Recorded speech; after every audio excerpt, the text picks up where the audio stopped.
चलो पहले हम बात कर लेते हैं पॉलीमराइजेशन की। ठीक है, तो पॉलीमर्स को सिंपली आप कैसे डिफाइन करेंगे? अच्छा, अब देखिए पॉलीमर्स जो हैं ये आपके सिलेबस में, क्योंकि मतलब ओ लेवल से आप पढ़ के आए तो आपको आइडिया है कि दो टाइप के पॉलीमर्स हैं, एडिशन पॉलीमर्स और कंडेंसेशन पॉलीमर्स। तो फिलहाल एएस में जो टॉपिक्स आपके सिलेबस में है, एडिशन पॉलीमराइजेशन। ठीक है, तो सिंपली अगर हम पॉलीमर्स को डिफाइन करें,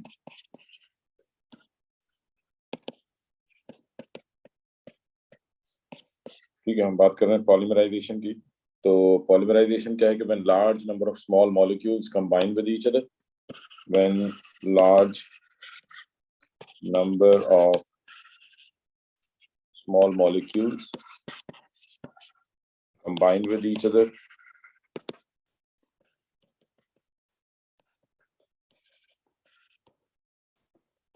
to form a larger molecule. Okay, now these small molecules, they are known as monomers, and the large molecule which we get is called polymer. Okay, so when large number of small molecules combine with each other to form a larger molecule, this is called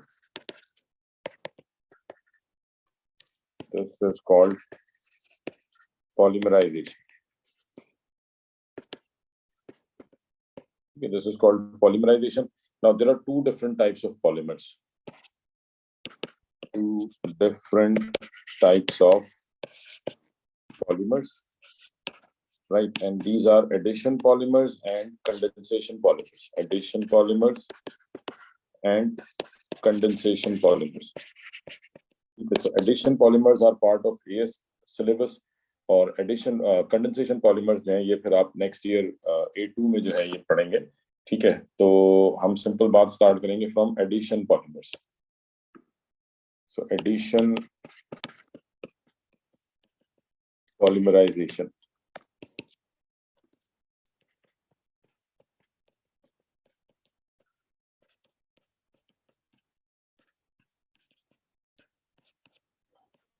Addition polymers are basically those polymers which form through addition reactions. Okay, why we call them addition polymers? Because those polymers which form through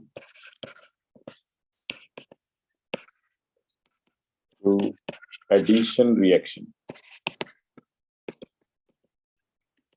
और addition reactions क्या होते हैं ये हमने alkenes में पढ़े हैं कि जहां डबल बॉन्ड ब्रेक होगा और डबल बॉन्ड के ब्रेक होने के बाद दो नए सिग्मा बॉन्ड्स जो है वो फॉर्म होंगे, पाई बॉन्ड टूटेगा, सिग्मा बॉन्ड्स बनेंगे, दो नए ग्रुप ऐड होंगे। ठीक है, तो बेसिकली एडिशन पॉलीमराइजेशन में क्या हो रहा है कि आप अल्कीन्स को आपस में ऐड कर रहे होते हैं, डबल बॉन्ड टूटते हैं और अल्कीन्स ऐड होते हैं। तो सिंपली हम इसको इस तरह से भी डिफाइन कर सकते हैं कि इट इज एन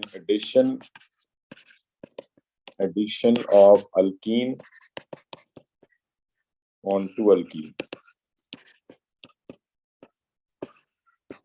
आप सिंपल अल्कीन में अल्कीन ऐड कर रहे होते हैं, तो this is called addition polymerisation. ठीक है, तो एडिशन पॉलीमराइजेशन क्या है कि व्हेन यानी those polymers which form through addition reactions, alkenes में ऐड हो रहे होते हैं। अब इसकी एग्जांपल्स तो सिंपल हैं, मतलब आप ओ लेवल से पढ़ते आ रहे हैं तो आइडिया होगा जस्ट सिंपल। ठीक है, अगर हम बात करें लेट्स सपोज ईथीन की, suppose if we have ethene C2H4, let's say ये एक मॉलिक्यूल हो गया। इसी तरीके से this is another ethene molecule. ठीक है, now this is another ethene molecule. So now in this way we have large number of ethene molecules. Polymers क्या होते हैं कि where large number of ethene molecules will combine with each other, and what happen is कि ये जो pi bond है ये टूटेंगे। ठीक है, when subjected to high temperature and pressure, तो both the carbon atoms, ये homolytically bond break होगा, both the carbon atoms will take back their electron. तो जितने भी carbon atoms हैं इन सब के पास एक एक इलेक्ट्रॉन आ जाएगा, and these carbon atoms will make a single bond with the neighboring carbon atom. So in this way ये जो chain है ये extend होती चली जाएगी। तो from alkene we get polyethene। ठीक है, यहाँ से जो आपको स्ट्रक्चर मिलेगा that would be polyethene। ethene से polyethene बन जाएगा। ठीक है, ये डबल बॉन्ड टूट गया, सिंगल बॉन्ड रह गया। तो अगर मुझे ये स्ट्रक्चर ड्रॉ करना हो तो लेट्स सपोज ये पहला ईथीन मॉलिक्यूल, इसमें डबल बॉन्ड टूट गया, और ये जो कार्बन है, मतलब यहाँ पे डबल बॉन्ड था, डबल बॉन्ड ब्रेक्स, इस कार्बन को एक इलेक्ट्रॉन मिला, और ये कार्बन नेक्स्ट कार्बन के साथ, जो नेक्स्ट इथीन मॉलिक्यूल होगा उसके कार्बन के साथ बॉन्ड बना लेगा। तो ये चेन एक्सटेंड हो गई। फिर इसी तरीके से ये तीसरा मॉलिक्यूल है, और ये चेन लेफ्ट और राइट दोनों साइड पे कंटिन्यू रहेगी, जिसको आप बॉन्ड के थ्रू शो करेंगे। तो ये जो बॉन्ड है, this shows the continuity of the chain. ठीक है, this bond shows the continuity. यानी बेसिकली आप कह रहे हैं कि ये पॉलीमर का कोई एक सिंपली आपने एक फ्रैक्शन जो है वो निकाल के यहाँ पे बनाया है। ठीक है, जिसमें 3 रिपीट्स आपने ड्रॉ की है। रिपीट्स क्या होती हैं? रिपीटिंग, मतलब रिपीट्स क्या है? वो पैटर्न जो बार बार रिपीट होगा। तो हम सिंपल कह सकते हैं कि this is one repeat, one repeat. ठीक है, तो ये एक रिपीट है, और इस तरह से ये 2 और ये देन 3, तो 3 रिपीट्स। तो ये जो स्ट्रक्चर है ये किसका कहलाएगा? This is polyethene. समझ आ रही बेटा बात?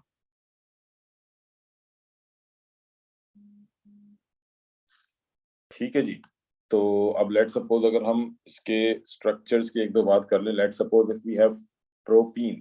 ठीक है, अगर सपोज मैं आपसे कहूँ कि जी we have to draw the structure of polypropene, तो प्रोपीन क्या है? CH2 double bond CH3।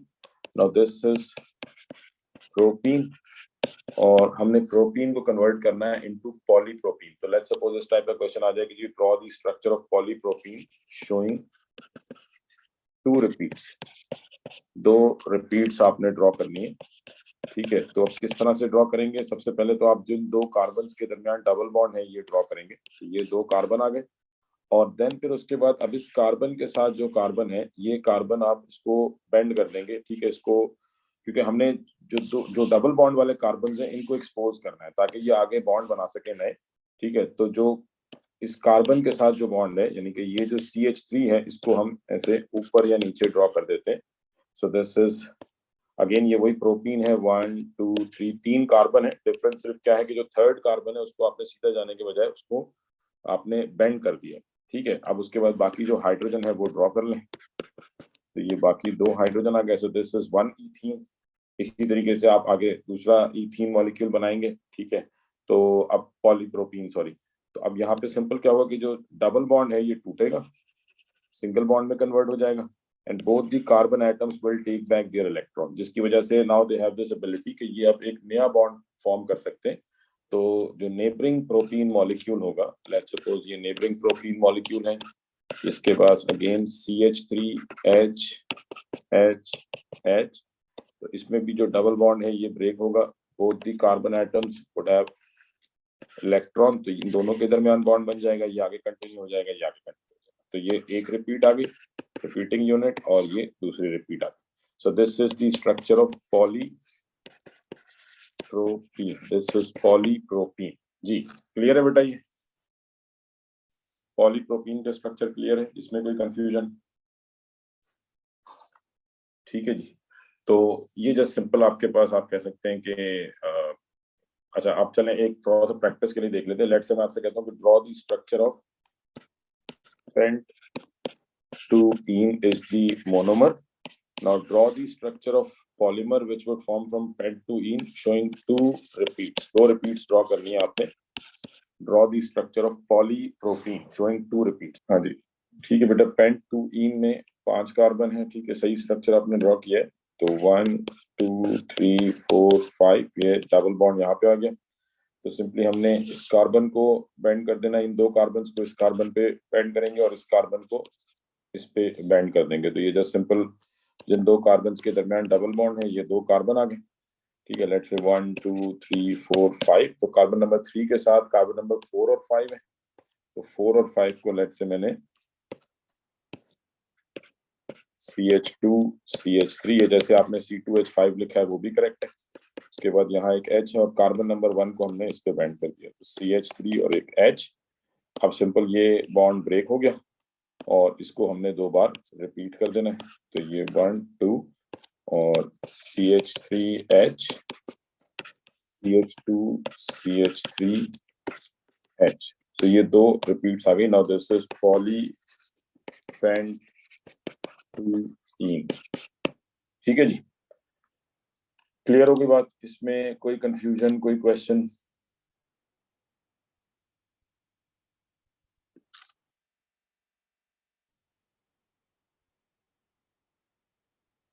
अच्छा जी, अब नेक्स्ट अगर हम आ जाएं, इसमें एक छोटा सा जो टॉपिक और है, ऑल्दो ये भी आप ओ लेवल्स में पढ़ के आते हैं, कि जो एडिशन पॉलीमर्स हैं इनका जो मेन जो आप कह लें कि प्रॉब्लम है, because they are used as plastics, तो प्लास्टिक का जो एक मेन डिसएडवांटेज है कि they are difficult to dispose of. Addition polymers are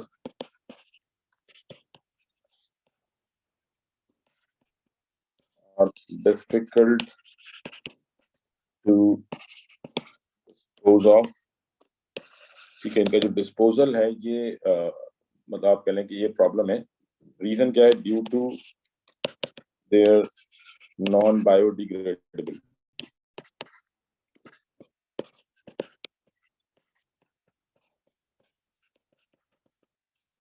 ठीक है, एडिशन पॉलीमर्स जो हैं दे आर नॉन बायोडिग्रेडेबल, तो with the passage of time ये डीकम्पोज नहीं होती, इनमें बैक्टीरियल डीकम्पोजिशन नहीं होती, तो जिनकी वजह से इट कॉजेज लेटर लैंडफिलिंग.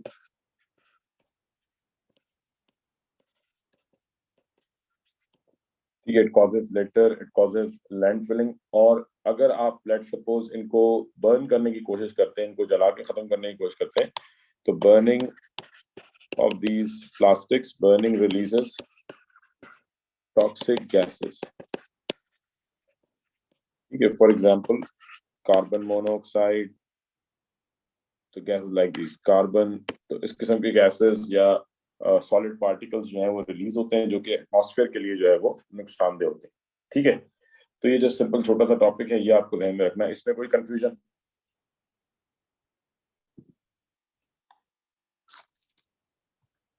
अच्छा, अब लेट सपोज एक छोटा सा क्वेश्चन मैं और देता हूं आपको.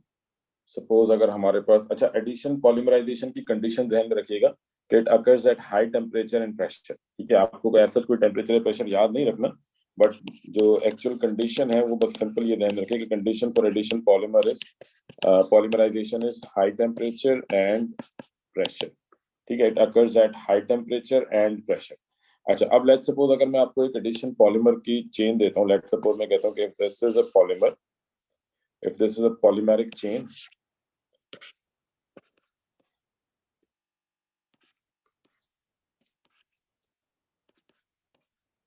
ठीक है, now this is a polymeric chain. मैं कह रहा हूँ कि ये कोई पॉलीमर है, ये पॉलीमेरिक चेन है. Identify the repeating unit. अब आपने दो काम करने हैं यहाँ पे, identify the repeating unit, repeat unit identify करें, and number 2 draw the structure of monomer. ठीक है जी, तो रिपीटिंग यूनिट ड्रॉ करना है और स्ट्रक्चर ऑफ मोनोमर ड्रॉ करना है.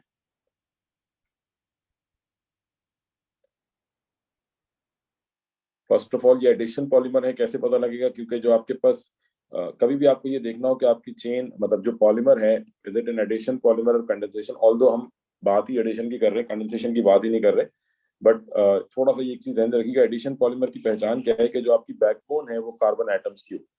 अबव एंड बिलो कुछ भी लगाओ, बट जो मेन प्राइमरी चेन चल रही है उसमें कार्बन के अलावा अगर कुछ नहीं है, that means it is an addition polymer. अगर प्राइमरी चेन में if it only contains carbon atom, that means कि ये एडिशन पॉलीमर है. ठीक है, और चलें, अब आपने रिपीटिंग यूनिट आइडेंटिफाई करना है और मोनोमर्स के स्ट्रक्चर ड्रॉ करने हैं. अच्छा, चले मैं इसको थोड़ा सा आपको एक्सप्लेन कर दूं. ये थोड़ा सा जरा डिफरेंट स्ट्रक्चर है जो पहले हमने बनाए हैं. ठीक है, इसमें एक चीज जो आपको नोटिस करनी है वो ये कि एक मोनोमर नहीं है.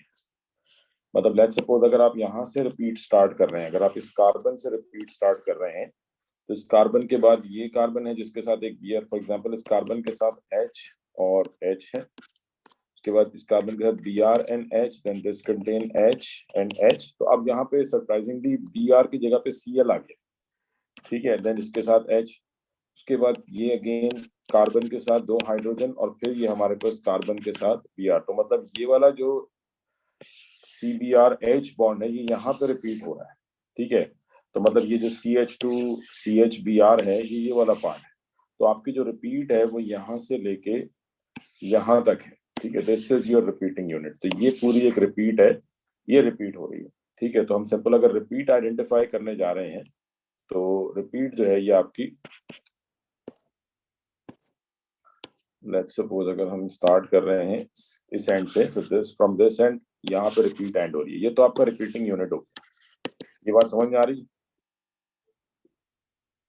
हाँ जी, रिपीटिंग यूनिट क्लियर है। अच्छा, अब उसके बाद आपने मोनोमर आइडेंटिफाई करने ना, तो मोनोमर में अब ये एक चीज ध्यान में रखें कि बेसिकली यहाँ पे हम कह सकते हैं कि दो मोनोमर्स हैं। एक तो ये मोनोमर है, ठीक है, मतलब बेसिकली इन दो कार्बन के दरमियान डबल बॉन्ड था जो ब्रेक हुआ, तो इस कार्बन ने नेक्स्ट कार्बन के साथ बॉन्ड बनाया, तो मीन्स के यहाँ पे आपके पास एक तो मोनोमर है CH2HBr HH, और दूसरा मोनोमर है CH2CHCl। This is the second. तो लाजमी नहीं है आपका एडिशन पॉलीमर जो है ये हमेशा एक ही टाइप के मोनोमर से मिलके बने, तो it could be two different monomers. तो अब अगर आप इन दोनों को कंबाइन करें, ठीक है, थोड़ा सा अगर आप इसको चेक करने के लिए इन दोनों को कंबाइन करें तो you will get the same structure. ठीक है जी, तो ये वही सेम रिपीट बन गई।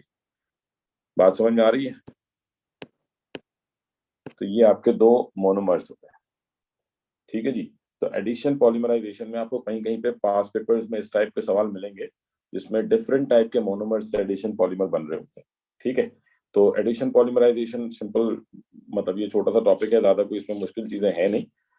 कंडेंसेशन पॉलीमर्स एज मतलब ऑलमोस्ट, ऑल्दो ये A2 का टॉपिक है, बट थोड़ा सा आपको ये वही जो O लेवल्स वाला कॉन्सेप्ट है वो ध्यान में रखना है कि condensation polymers they are form through condensation reaction, जहां पे कोई लिंकेज बनता है, फॉर एग्जांपल अमाइड लिंकेज बनता है या ईस्टर लिंकेज बनता है।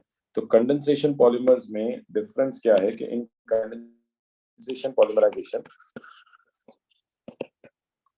पहली बात तो इसमें मोनोमर्स जो है वो अल्कीन नहीं होते। ठीक है, monomers are not alkenes, it could be a dioic acid, it could be a diamine, and in addition to polymer, because condensation reaction होता है, so in addition to polymer we get a small product as well, for example water product as well। ठीक है, तो यहाँ पे polymer तो बनता ही बनता है, साथ में एक स्मॉल प्रोडक्ट भी बनता है, और पॉलीमर्स जो है they contain some sort of linkage, for example polyamide और पॉलीएस्टर्स।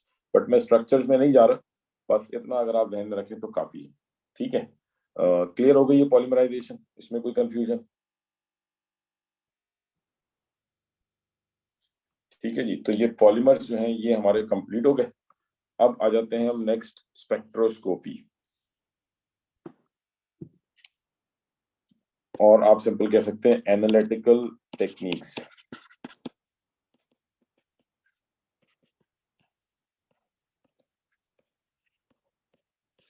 ठीक है, now there are two analytical techniques which we study in AS level chemistry। ठीक है, analytical techniques we use them to identify the structure of an organic compound, of an unknown organic compound। अब इसमें सबसे पहली जो technique हमारे पास आ जाती है दैट इज इंफ्रारेड स्पेक्ट्रोस्कोपी। ठीक है, और IR स्पेक्ट्रोस्कोपी। तो what is IR spectroscopy? IR spectroscopy is basically an analytical technique which we use to find out the structure, the functional group of an organic compound। के आपके जो organic compound है उसमें कौन सा function, it belongs to which homologous series, does it belong to a carboxylic acid or an alcohol? So IR spectroscopy, it helps in identifying, it helps in identifying the functional group of organic compound। ठीक है, अब जो आपका syllabus है ये इस मामले में बड़ा क्लियर है कि आपने इंस्ट्रूमेंटेशन नहीं पढ़नी, आपने जस्ट सिंपल ग्राफ पढ़ने हैं कि how we use graph to find out the functional group present in the organic compound. तो हम भी जो है वो अपना फोकस ग्राफ पे ही रखते हैं। बस जस्ट सिंपल ये ध्यान में रखेंगे ये जो IR रेडिएशंस है, यानी लेट्स सपोज आपके पास कोई भी कंपाउंड है, सपोज आपके पास इथेनॉल है, थोड़ा सा कॉन्सेप्ट क्लियर कर लें कि लेट्स से आपके पास ये इथेनॉल है। ठीक है, अब ये जो बेसिकली इथेनॉल में बॉन्ड्स हैं, ठीक है, ये बॉन्ड्स ऑल्दो हमने कभी इस पे इतनी बात नहीं की, तो ये जो सिंपल ध्यान रखें कि जो बॉन्ड्स हैं between carbon atoms, between carbon hydrogen atoms, तो these bonds behave like springs. ठीक है, ये जो बॉन्ड्स हैं ये स्प्रिंग की तरह बिहेव करते हैं। and they require specific amount of energy for their vibrations. यानी ये जो bonds हैं ये vibrate करते हैं, ये vibrate करते हैं and they require specific amount of energy. Her bond को different amount of energy required होती है, ठीक है? And the amount of energy they require for vibrations, it lies in IR region of the electromagnetic radiation. ठीक है? The amount of energy required, the amount of energy required for bond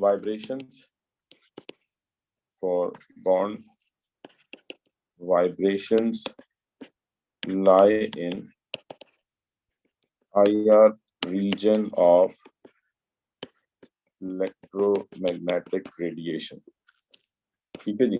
So जब आप IR radiations hit करते हैं किसी भी organic compound पे, when we hit IR radiations on any organic compound, तो होता क्या है कि जो bonds हैं, they absorb energy, they absorb the photons of IR radiations and they start vibration. They start vibrating. ये जो bonds हैं, ये energy absorb करते हैं and they start vibrating. Now each bond require different amount of energy. जैसे for example यहाँ पे 3 different type के bonds हैं.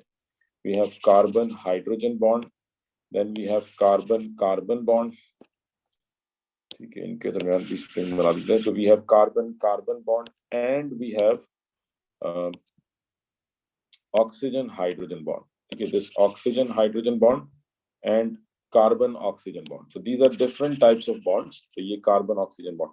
ठीक है, तो basically all these bonds require different amount of energy for vibration. तो CH bond को different energy required होगी, OH bond को different energy required होगी, CO bond को different energy required होगी, carbon carbon bond को different energy required होगी. तो they would absorb certain amount of energy and then they start vibrating.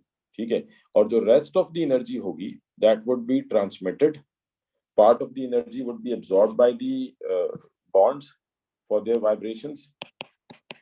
Part of the incident radiations or IR radiations will be absorbed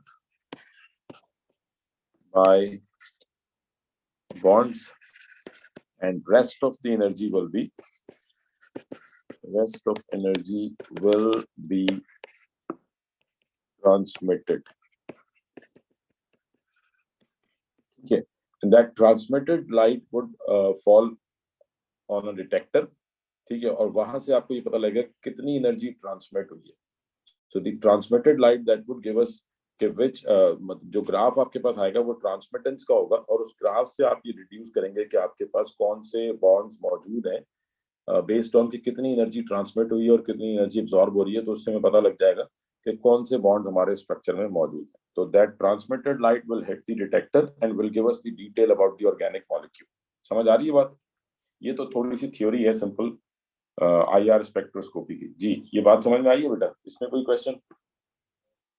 ठीक है, तो अब मैं direct graph की बात करता हूँ कि किस टाइप के ग्राफ जो है वो आपको इसमें मिलेंगे.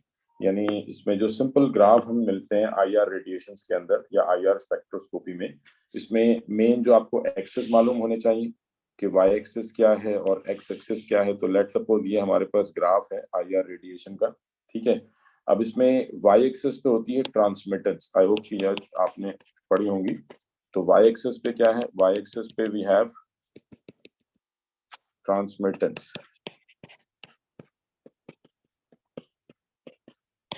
On y-axis we have transmittance and x-axis पे क्या है? x-axis पे wave number. Now as such wave number की definition जो है ये पेपर में नहीं आती कि wave number की definition क्या है. Transmittance आप देखेंगे percentage में और wave number का unit है per centimeter और centimeter inverse because it is reciprocal of wavelength. तो वेव नंबर को अगर हमें सिंपल डिफाइन करना हो so it is the number of waves passing through per centimetre. Number of waves passing per centimetre, हर एक centimetre में कितनी वेव्स पास हो रही हैं, दैट इज वेव नंबर. ठीक है, और it is reciprocal of wavelength. तो जितनी ज्यादा वेवलेंथ होगी वेव नंबर उतना कम होता जाएगा, नंबर ऑफ वेव्स पासिंग कम होती जाएंगी. ठीक है, तो इन एक्चुअल यहाँ पे क्या होता है कि आपने ऑब्जर्व वेवलेंथ करनी होती है बट क्योंकि उसकी वैल्यू बहुत स्मॉल होती है तो ग्राफ काफी ज्यादा कॉम्प्लिकेटेड हो जाता है. तो हम उसको कन्वर्ट कर देते हैं इनटू वेव नंबर, तो अगर लेट सपोज वेवलेंथ है 1 into 10 raised to power minus let say 8 और -10, तो जब आप उसको डिवाइड करेंगे तो आपके पास ठीक ठाक बड़ी वैल्यू मिल जाएगी आपको, ठीक है। तो that's why we use wave number instead of wavelength. तो वेव नंबर की जो वैल्यूज हैं ये इट अराउंड रेंजेस फ्रॉम 4000, मतलब फॉर IR रेडिएशंस, बिकॉज हम IR रेडिएशंस रीड करेंगे 3000, 2000, 1500, 1500, ठीक है। ये जस्ट एक रफ सा ग्राफ बना के मैं आपको आइडिया देना चाह रहा हूँ। अच्छा, अब जो ग्राफ आपको मिलेगा IR स्पेक्ट्रोस्कोपी का, it would be something like this.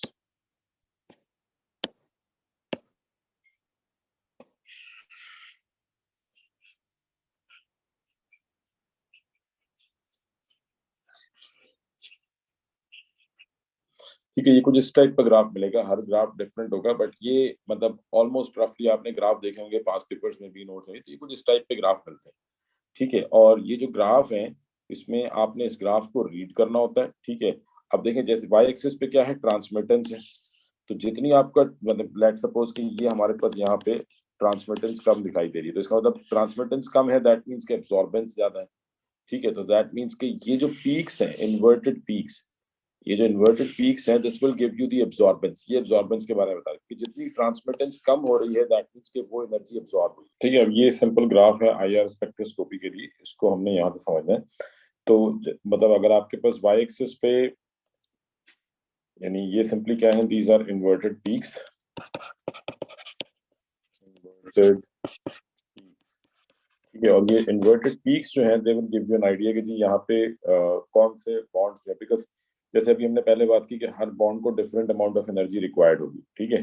तो ये जो एब्जॉर्ब मतलब अगर ट्रांसमिटेंस कम हुई है आपके पास, ठीक है, वाई एक्सिस पे आपको स्मॉल वैल्यू मिल रही है, दैट मीन्स के ट्रांसमिटेंस कम हुई है, तो इसका मतलब ये जो पर्टिकुलर वेव नंबर है या ये जो पर्टिकुलर वेवलेंथ है, this particular wavelength is absorb by some bond, ठीक है। तो अब आपको डिफरेंट बॉन्ड जो वैल्यूज हैं वेव नंबर्स की वो दे दी जाएंगी, और आपने एक्स एक्सिस पे इसको देखना है कि ये फॉर एग्जांपल ये वैल्यू कहाँ पे आ रही है। लेट से अगर मुझे देखना हो तो हम सिंपल ये देखेंगे कि लेट सपोज जो भी आपके पास पीक है, ठीक है, इसको आपने एक्स एक्सिस पे कट करके देखना है कि ये जो पीक है ये किस पर्टिकुलर वेव नंबर पे आ रही है, ठीक है। और जो टेबल होगा उससे फिर आपने रीड करना है कि ये कौन सा बॉन्ड हो सकता है। वो आगे हम क्वेश्चन सॉल्व करेंगे तो आपको आइडिया हो जाएगा।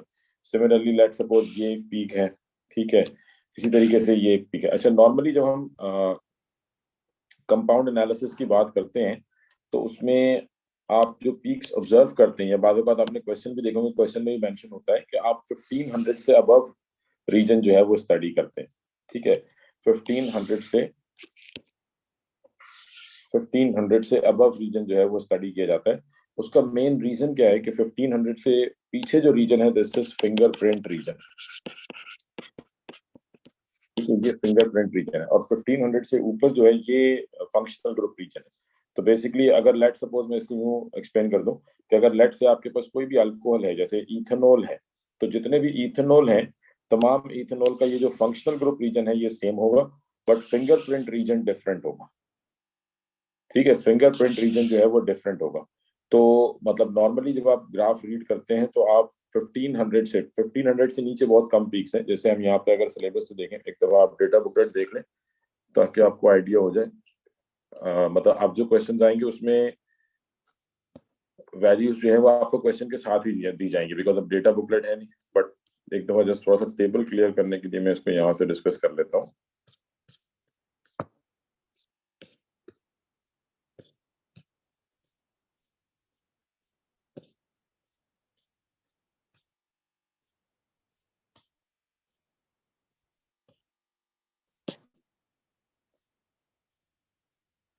ठीक है, तो अब ये सिंपली अगर आप देखें दिस इज, ये इस टाइप का टेबल आपको क्वेश्चन में मिलेगा अगर कोई क्वेश्चन आता है आईआर स्पेक्ट्रोस्कोपी के ऊपर। So characteristic IR radiations, IR absorptions, frequencies for some selected bonds. अब 3 कॉलम्स हैं, bonds, functional group containing the bond and characteristic IR absorption range in wave number, ठीक है। तो ये आपको वाई एक्स एक्सिस की जो वैल्यू है वेव नंबर वो दी जा रही है। तो फॉर एग्जांपल CO बॉन्ड, अब CO बॉन्ड ये हाइड्रोक्सी भी हो सकता है, जैसे अल्कोहल्स में COH, तो इसमें ये CO बॉन्ड आ गया। इसी तरीके से ईस्टर्स में भी CO बॉन्ड होता है, C double bond O CO, ठीक है, तो ये ईस्टर्स आ गए। तो ईस्टर्स में भी आपको CO बॉन्ड मिलेगा। सो CO बॉन्ड, इसकी जो रेंज है ये क्या है, 1040 से 1300, सो ये 1500 से नीचे है। बाकी इसके अलावा आप देखना जितनी भी रेंजेस हैं ये सब अबव 1500 है।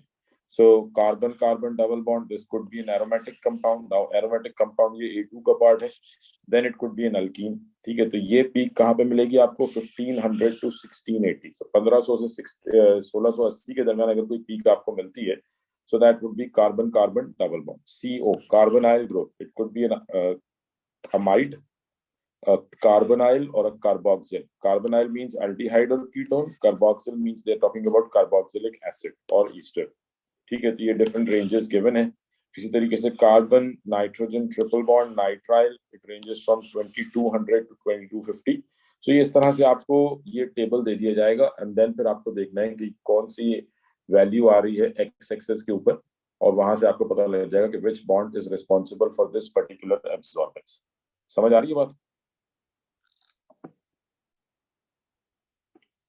ठीक है जी। तो मतलब जस्ट सिंपल अगर आप देखें तो IR स्पेक्ट्रोस्कोपी जो है वो जस्ट सिंपल ये है कि आपने ग्राफ रीड करने, दैट्स इट, ठीक है ना। आपने ग्राफ रीड करने, और ग्राफ रीड करके आपने ये आइडेंटिफाई करना है कि विच फंक्शनल ग्रुप इज प्रेजेंट। तो वो मैं आखिर में कुछ क्वेश्चन डिस्कस कर लूंगा अभी आपके साथ, ठीक है।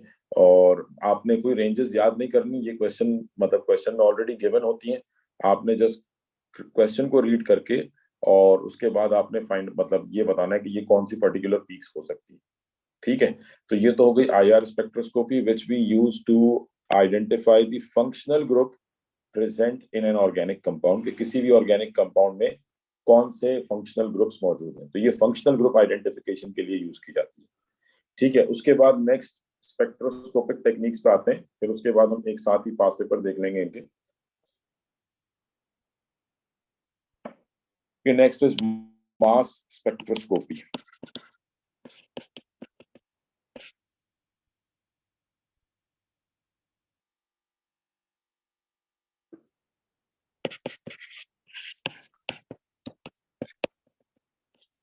मास स्पेक्ट्रोस्कोपी, एक तो ये आपने एटॉमिक स्ट्रक्चर में पढ़ी होगी, ठीक है। वहां पे हम इसको यूज करते हैं to identify the relative abundance. अच्छा, मास स्पेक्ट्रोस्कोपी में आपका जो सैंपल है it could be an element, यानी जो आप सैंपल पुट करेंगे in a mass spectrometer, so it could be an element और it could be a compound, organic compound. It could be an element or it could be an organic compound. So if it is an element, that means that we are doing it to find out the relative abundance and number of isotopes, relative abundance of the isotopes. किसी भी element के कितने isotopes है, उनकी क्या abundance है. And if we are doing with organic compound, अगर sample organic compound है, that means we are doing it to find out the relative mass, MR, molecular mass find out करने जा रहे हैं कि what is the molecular mass, ठीक है जी। And यानी यहाँ से आप अननोन ऑर्गेनिक कंपाउंड को आइडेंटिफाई कर रहे हैं, और इसके अलावा यहाँ से कुछ और डिटेल्स आपको स्ट्रक्चर के बारे में मिलेंगी, वो आगे आपको क्लियर हो जाएगा जब हम इसका ग्राफ पढ़ेंगे। बट मेनली आप मतलब वही ऑर्गेनिक कंपाउंड एनालिसिस है जिसमें मेन जो चीज आपको यहाँ पे पता लगती है इसका मॉलिक्यूलर मास, कि आपका जो कंपाउंड है उसका मॉलिक्यूलर मास क्या है, and secondly number of carbon atoms, this is also very important, number of carbon atoms, कि आपके ऑर्गेनिक कंपाउंड में कितने कार्बन एटम्स मौजूद हैं, ठीक है। तो अब मास मतलब एलिमेंट्स की जो मास स्पेक्ट्रोस्कोपी है वो आप ऑलरेडी एटॉमिक स्ट्रक्चर में पढ़ चुके हैं। तो रिलेटिव अबंडेंस ऑफ आइसोटोप्स कैसे फाउंड होगा, क्या होगा। हम फिलहाल बात करेंगे mass spectroscopy for organic compound to find out the MR and number of carbon atoms, ठीक है। तो लेट्स सपोज इफ अगर सैंपल जो है वो ऑर्गेनिक कंपाउंड है, तो अब सिंपल क्या होता है, थोड़ा सा अगर हम प्रोसेस को स्टडी करें, ऑल्दो इंस्ट्रूमेंटेशन यहाँ भी रिक्वायर्ड नहीं है, बट जस्ट थोड़ा सा कॉन्सेप्ट को क्लियर करने के लिए अगर हम प्रोसेस की बात करते हैं, तो इसमें सबसे पहले क्या होता है कि जो भी आपका सैंपल है उसको एटमाइज किया जाता है, मतलब उसको गैसियस फॉर्म में कन्वर्ट किया जाता है, देन फिर उसको आयोनाइज किया जाता है। यानी जो भी आपका सैंपल है, लेट्स सपोज आपके पास जो सैंपल है इट इज C2H5OH, इथेनॉल है, इथेनॉल क्या है, कंपाउंड है, ऑर्गेनिक कंपाउंड है। तो आप पहले इसको गैसिफाई करते हैं, देन फिर इसमें से इलेक्ट्रॉन लॉस कराते हैं, and once it loses electron it becomes C2H5OH plus. तो ये क्या कहलाता है, this is known as, because ये आपके पास मॉलिक्यूल था, दिस वाज मॉलिक्यूल। तो जब आप किसी मॉलिक्यूल में से इलेक्ट्रॉन लॉस कराएंगे, so this become molecular ion, this becomes molecular ion. ये क्या कहलाएगा, मॉलिक्यूलर आयन कहलाएगा। ठीक है, देन दिस मॉलिक्यूलर आयन या आयनाइजेशन हो गई, इसके बाद इसको स्पीड अप किया जाता है, एक्सेलरेट किया जाता है। ठीक है, then it passes through a magnetic field where it gets deflected and finally it got detected on the, आप डिटेक्टर के ऊपर जाके हिट करता है और डिटेक्शन होती है। ठीक है, तो टोटल 5 स्टेप्स होते हैं, atomization, ionization, acceleration, then deflection and then finally detection. ठीक है, तो अब होता क्या है कि आपका जो ऑर्गेनिक कंपाउंड है, लेट्स सपोज हम इथेनॉल की ही एग्जांपल ले लेते हैं, C2H5OH। ठीक है, आपने इसको आयोनाइज किया, it converts into C2H5OH plus, जिसको हम M प्लस से रिप्रेजेंट कर देंगे। अब ये जो ग्राफ देगा आपको, ठीक है, यहाँ पे किस टाइप का ग्राफ मिलेगा, थोड़ा सा अगर हम ग्राफ की बात करें तो मास स्पेक्ट्रोमीटर का जो ग्राफ है, इसमें सबसे पहले तो एक्सिस देख लें। यहाँ पे वाई एक्सिस पे होगी रिलेटिव अबंडेंस, यानी जो पीक हाइट है, this will give the relative abundance, and X axis पे we have mass to charge value M/E। ठीक है, तो अब लेट सपोज अगर इसका मास है, इसका मास अगर हम कैलकुलेट करें 12 into 2 plus hydrogen 5 16 plus 1 24 plus 6 plus 16, that is equals to 24 plus 22, that is 46। तो इसका मॉलिक्यूलर मास क्या हो गया, 46, और इस पे चार्ज कितना है, +1। तो M/E वैल्यू क्या आ जाएगी, 46। तो एक तो पीक आपको मिलेगी 46 पर, और ये जो 46 वाली पीक होगी ये क्या कहलाएगी, this would be molecular ion peak. ठीक है, यानी आप सिंपल इसको यूं ध्यान में रखें कि जो एक्सट्रीम राइट पे जो आपको पीक मिलेगी, लेट्स सपोज ये आपको एक पीक मिलती है, तो ये जो एक्सट्रीम राइट वाली पीक होगी, this would be molecular ion peak, ये मॉलिक्यूलर आयन पीक कहलाएगी। और इससे पहले भी आपको कुछ पीक्स मिल सकती हैं, लेट्स से एक पीक यहाँ पे मिल रही है और एक पीक यहाँ पे मिल रही है। तो लेट्स से कि आपने इथेनॉल का मास स्पेक्ट्रम लिया और आपको 3 पीक्स मिलती हैं। अब जो एक्सट्रीम राइट वाली मोस्ट प्रोमिनेंट पीक होगी, मोस्ट, यहाँ तक बात क्लियर है बेटा, इसमें कोई क्वेश्चन?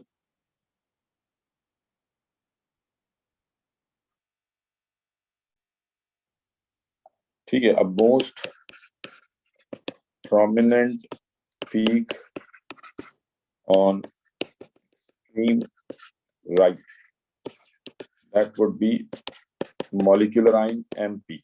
ठीक है, M प्लस पीक कहलाती है ये, तो मॉलिक्यूलर आयन पीक होगी ये। ठीक है, अच्छा, उसके बाद जो उससे पहले जो पीक्स हैं, लेट्स सपोज एक तो 46 पे पीक मिल गई आपको, एक यहाँ पीक मिल रही है, एक यहाँ पीक मिल रही है, तो the rest of the peaks behind the molecular ion peak, these are the peaks due to fragments, rest of the peaks are due to fragments।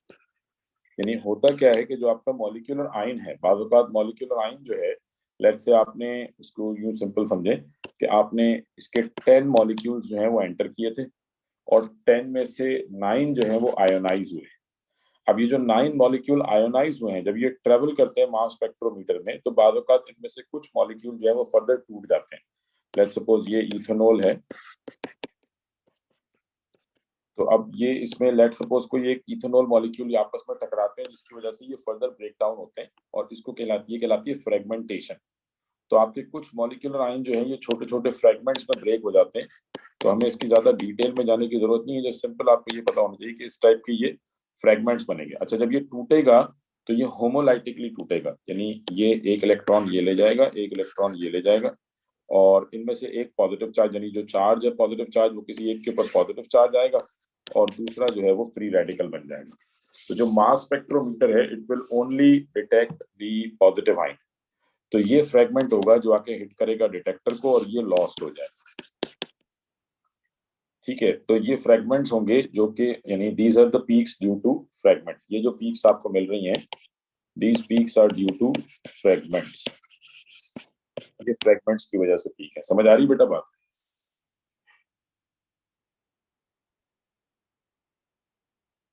ठीक है, तो ये फ्रैगमेंट्स की वजह से पीक होती हैं। और फिर आपसे क्वेश्चन आता है कि जी आपको ये आइडेंटिफाई करना होता है कि identify the peak. Let suppose यहाँ पे एक पीक आ रही है एट 15, तो आपसे पूछा जाएगा कि which particle is responsible for the peak at 15। तो आप जस्ट सिंपल देखेंगे कि लेट सपोज 15 मास किसका बन रहा है, तो ये 12 प्लस 1 1 1, तो 13 14 15, तो ये फ्रेगमेंट हो सकता है 15 के लिए। तो आपने लेट सपोज कह दिया कि the peak at 15 this is due to CH3 plus. तो इस टाइप के क्वेश्चन आपको पास पेपर में मिलेंगे। तो ये this peak is due to CH3 plus. अच्छा, एक और चीज जो आपने इसमें देखनी है कि ये मॉलिक्यूलर आयन के साथ जो 46 पे पीक आ रही है, इसके बिल्कुल साथ 47 पे आपको एक पीक मिलेगी which is known as M+1, और इसकी पीक हाइट काफी कम होगी, इसीलिए मैंने यहाँ पे लिखा था मोस्ट प्रोमिनेंट पीक। तो ये जो M+1 पीक है ये काफी स्मॉल होगी। ठीक है, तो M+1 पीक क्या है? M+1 peak, this is due to carbon 13. This peak is due to carbon 13 because carbon के 3 isotopes हैं, carbon 12, carbon 13, carbon 14. So carbon 12 जो है ये मेनली आपको जो आइसोटोप मिलेगा नेचर में, दैट इज कार्बन 12। कार्बन 13 जो है इसकी अबंडेंस अराउंड 1.1% है, और 14 ऑलमोस्ट काफी कम है, जिसकी वजह से ये डिटेक्ट नहीं होता। तो अब लेट सपोज अगर आपके पास इथेनॉल मॉलिक्यूल है जिसमें 2 कार्बन है, तो 1.1% का मतलब क्या हो गया कि हर 100 में से एक मॉलिक्यूल में एक कार्बन कार्बन 13 होगा। ठीक है, यानी ये जो 2 कार्बन है, तो अगर आपके पास 100 मॉलिक्यूल्स ऑफ इथेनॉल हैं, तो आउट ऑफ दोज 100 मॉलिक्यूल किसी एक मॉलिक्यूल में इनमें से कोई एक कार्बन कार्बन 12 के बजाय कार्बन 13 होगा। और जब वो कार्बन कार्बन 13 होगा तो जो आपका मास है वो बजाय 46 पे आने पे किस पे आएगा, 47 पे आएगा। दिस इज दी M+1, ये M+1 पीक कहलाएगी। तो M+1 peak is due to, this is due to carbon 13, ये कार्बन 13 की वजह से होगी। ठीक है, और इसकी हाइट जो है वो काफी कम होगी as compare to M+ peak. And the peak height ratio, they will give you the peak height ratio, यानी इन दोनों पीक्स का रेशो जो है वो आपको दिया जाएगा, M+ पीक का और M+1 पीक का। M+1 पीक का पीक हाइट रेशो दिया जाएगा, and the peak height ratio can be used to identify the number of carbon atoms, कि आपके स्ट्रक्चर में कितने कार्बन एटम्स हैं। तो वो किस तरह से हम फाइंड आउट करेंगे कि number of carbon atoms that would be equal to 100 upon 1.1 into abundance of M+1, जो कि गिवन होगा, upon abundance of M+. So ये फॉर्मूला आप यूज करेंगे to find out the number of carbon atoms, कि हमारे स्ट्रक्चर में कितने कार्बन एटम्स मौजूद हैं। ठीक है, तो अगर ये डेसिमल में आंसर आता है तो फिर इसको राउंड ऑफ करेंगे। ठीक है, बट आपको नेचुरल नंबर ही रिक्वायर्ड होगा, होल नंबर रिक्वायर्ड होगा। समझ आ रही बात? M+1 पीक क्लियर है?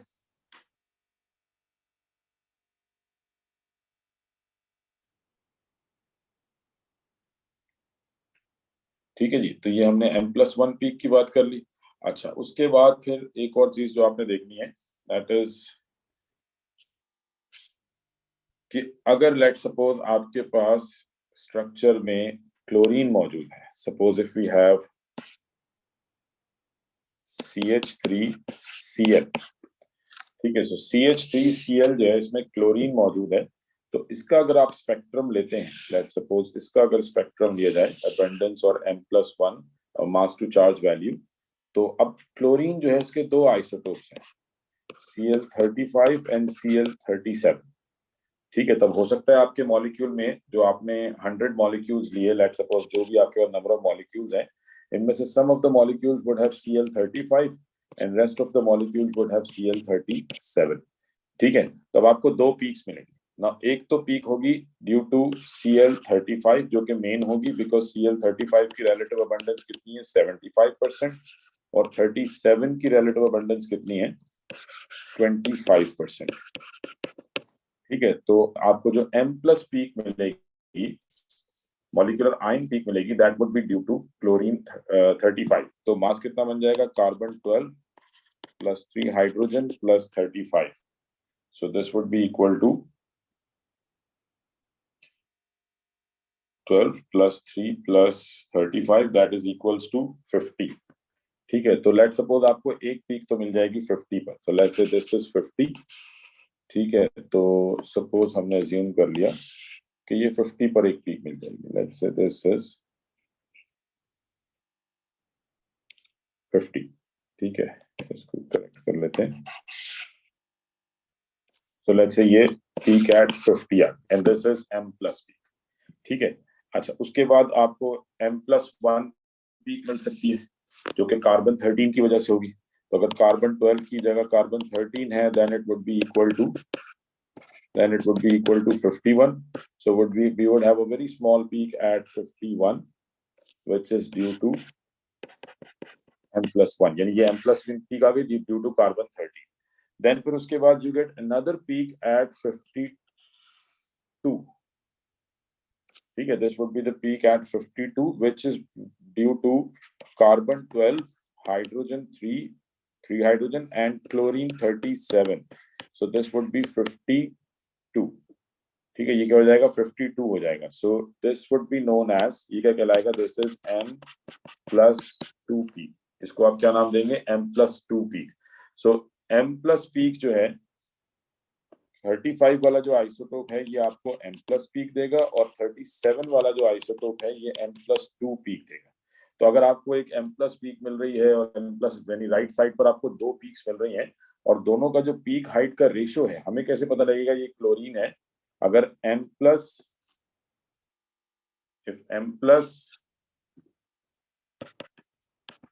and m+2 इन दोनों की पीक हाइट्स का रेशियो इफ इट इज 3:1 और 75-25%।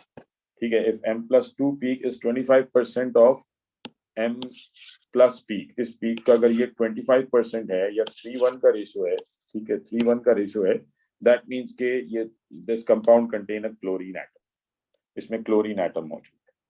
समझ आ रही बेटा ये बात?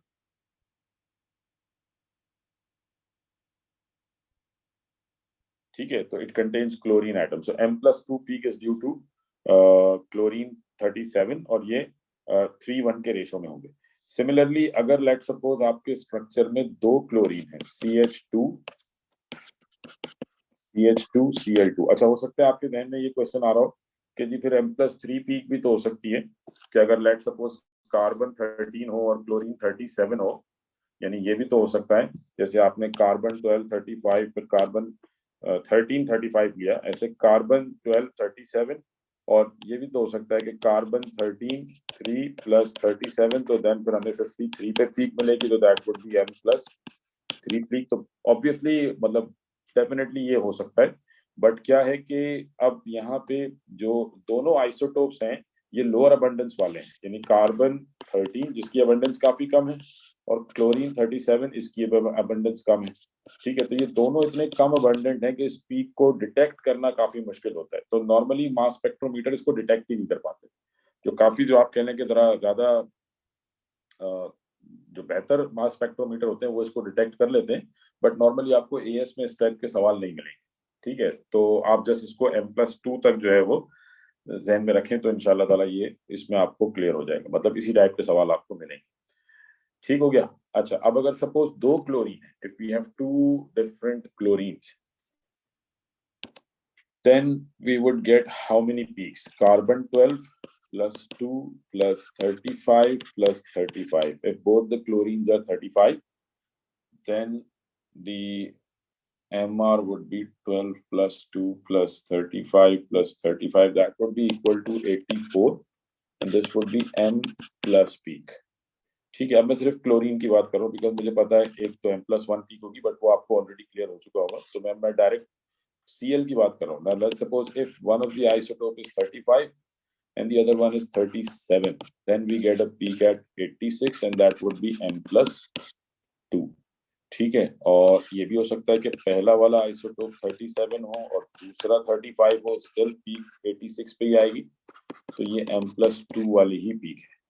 फाइनली ये भी हो सकता है कि आपके पास दोनों ही आइसोटोप 37 हो, that it would be a peak at 88 and we call it m+4। तो अगर आपको 3 पीक्स मिल रही हैं m+,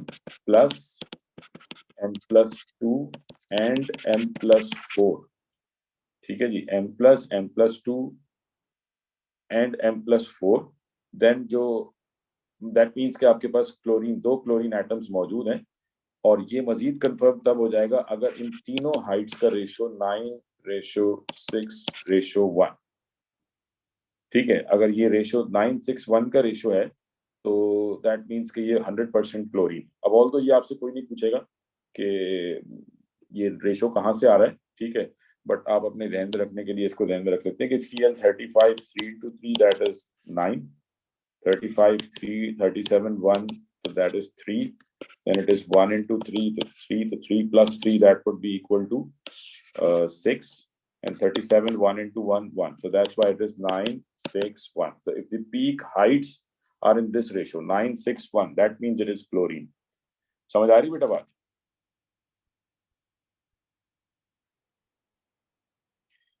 ठीक है, और उसके बाद आखिरी जो बात इसमें आ जाती है कि लेट्स सपोज अगर आपके पास क्लोरीन की जगह पे ब्रोमीन हो, इफ इट इज CH3Br, तो ब्रोमीन के भी दो आइसोटोप्स हैं, Br79 एंड Br81। और यहाँ डिफरेंस क्या है कि दोनों की जो अबंडेंस है वो अराउंड सेम है, 51% 49%। तो यहाँ जो अगर एक ब्रोमीन है तो आपको दो पीक्स मिलेंगी, वही M+ and M+2। M+ would be due to 79, M+2 would be due to 81। और पीक हाइट्स का रेशियो क्या होगा? अगर एक ब्रोमीन है, आपको M+ और M+2 पीक्स मिल रही हैं, तो what would be the peak height ratio?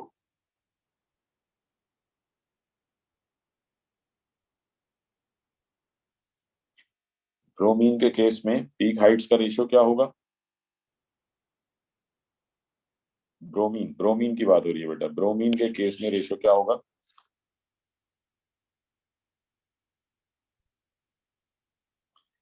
देखिए अभी बताया ना मैंने आपको, ये ऑलमोस्ट सेम है, 49 51। आप इसको 50-50 एज्यूम कर लें तो ये 1:1 के रेशियो में मिलेंगे आपको। दोनों पीक्स का जो हाइट, दोनों पीक्स की जो हाइट होगी वो सेम होगी, सेम सिमिलर पीक हाइट्स। ठीक है जी, M+ और M+2 की जो पीक हाइट, तो अगर आपको दो पीक्स मिल रही हैं तो अब इसमें आप कंफ्यूज होंगे कि जी ये क्लोरीन है या ब्रोमीन है, तो कैसे आइडेंटिफाई करेंगे? अगर क्लोरीन होंगे, अगर एक क्लोरीन 35 है, दूसरा 37 है, लेट सपोज अगर क्लोरीन है, तो जो पीक कैसे पता लगेगा कि ये क्लोरीन है या ब्रोमीन है? क्योंकि दोनों में आपको ये पीक मिलनी है M+ और M+2। तो अगर दोनों का रेशियो 3:1 का है, that means it is chlorine. और अगर दोनों पीक्स का रेशियो 1:1 का है, देन इट मीन्स ऑलमोस्ट 1:1 का है, लाजमी नहीं कि बिल्कुल सेम हो, then it means it is bromine. ठीक है, और इसी तरीके से अगर दो ब्रोमीन है, CH2Br2, दो ब्रोमीन है, तो अब कितनी पीक्स मिलेंगी आपको यहाँ पे? Again 12 + 2 + 79 + 79, then 12 + 2 + 79 + 81, and then 81 + 81। और इसमें दो केस बन सकते हैं, 79 81 और 81 79। तो यहाँ पे कितनी पीक्स हो गई? M+ due to both 79s, then M+2, एक 79 एक 81, एंड देन M+4। तो मतलब ब्रोमीन के केस में भी अगर दो ब्रोमीन है तो आपको तीन पीक्स मिलेंगी। डिफरेंस सिर्फ क्या होगा, क्लोरीन के केस में रेशियो था 9:6:1 का, और ब्रोमीन के केस में रेशियो होगा 1:1 का। तो अगर आपको तीन पीक्स मिल रही हैं, M+, M+2, M+4, ठीक है, M+, M+2, M+4, तो अब कैसे डिसाइड करेंगे कि ये क्लोरीन है या ब्रोमीन है? अगर पीक हाइट का रेशियो 9:6:1 का है तो क्लोरीन है, और अगर पीक हाइट का रेशियो 1:1 का है तो ब्रोमीन है। हाँ जी, समझ आ गई बात ये?